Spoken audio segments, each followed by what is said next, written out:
আপনার গভর্নমেন্টের প্ল্যানটা কি? টিচার নিয়োগ হওয়া উচিত ছিল, খুব সম্ভবত অতীতে সেভাবে হয়নি টিচার নিয়োগ।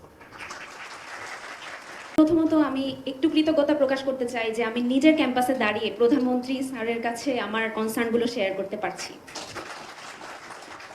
স্যার, আমি এখন মাস্টার্স করছি এবং থিসিস করছি।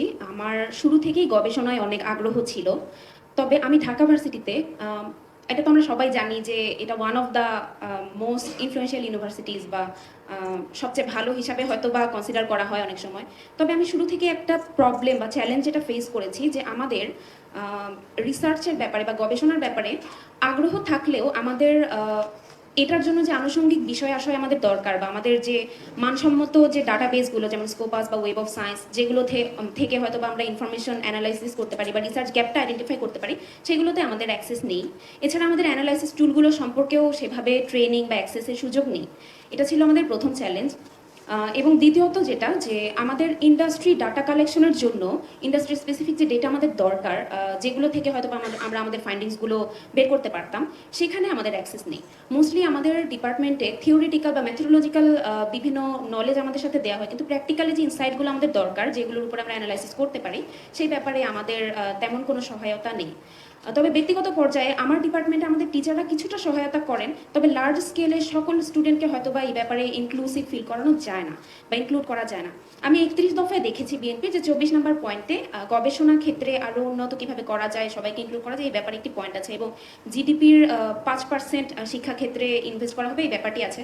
তবে আমার অনুরোধ থাকবে যে গবেষণায় কিভাবে আমাদেরকে আরেকটু সুযোগ সুবিধা বা আমাদেরকে আরেকটু কিভাবে ফ্যাসিলিটেট করা যায়, এই ব্যাপারে যদি একটু উদ্যোগ নেওয়া যায়। ধন্যবাদ স্যার। ধন্যবাদ। কি নাম বললেন? এলমা নুরাইন, মমো। মমো,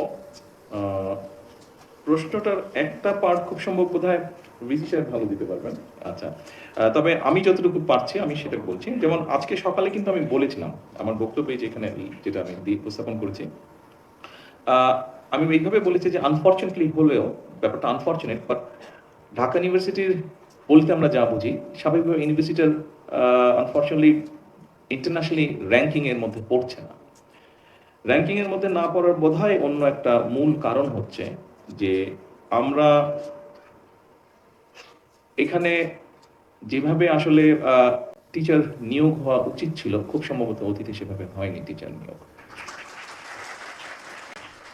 যেটা আমরা শুনেছি, দূর থেকে আমি যেটা শুনেছি বা যতটুকু দেখছি, পত্রপত্রিকা পড়েছি, এখানে পলিটিক্যাল বায়াসনেসটাকে বোধহয় বেশি প্রায়োরিটি দেওয়া হয়েছে, অনেক বেশি বায়াসনেস এটা এটা এটা প্রায়োরিটি পেয়েছে। টিচার অ্যাপয়েন্টমেন্টের ক্ষেত্রে রেজাল্ট দেখে, মানুষের মেরিট দেখে টিচার দেয়, আমি মনে করি এই অবস্থাটার পরিবর্তন করা সম্ভব। এর বাইরেও টিচারদের বেলায় বা ইউনিভার্সিটির বেলায় আমরা দেখেছি যে পাবলিকেশন দরকার হয়, ডিন বা বিভিন্ন পদে যারা যান, বিভিন্ন রকম পাবলিকেশন, সাইটেশন, এই বিষয়গুলো বোধহয় থাকে, কিন্তু সেগুলোরও আমরা অ্যাবসেন্স দেখেছি। তো আমরা যদি এই প্র্যাকটিসগুলো শুরু করি অন্য বিশ্বের ভালো ভালো ইউনিভার্সিটিগুলোতে, যেভাবে সাধারণত হয়, টিচার রিক্রুটমেন্ট, টিচারদের যে একজন টিচার হলে উনি একসময় ডিন হবেন, একসময় বিভিন্ন ডিপার্টমেন্টের চার্জে উনি যাবেন, এগুলো ওনার একাডেমিক পারফরমেন্স থেকেই হয়ে থাকে। এই বিষয়টা আমি বিশেষ অনুরোধ করব যে এই বিষয়গুলোতে যাতে আমরা সামনে গুরুত্ব আরোপ করি। Thank you. স্যার, ধন্যবাদ। ধন্যবাদ।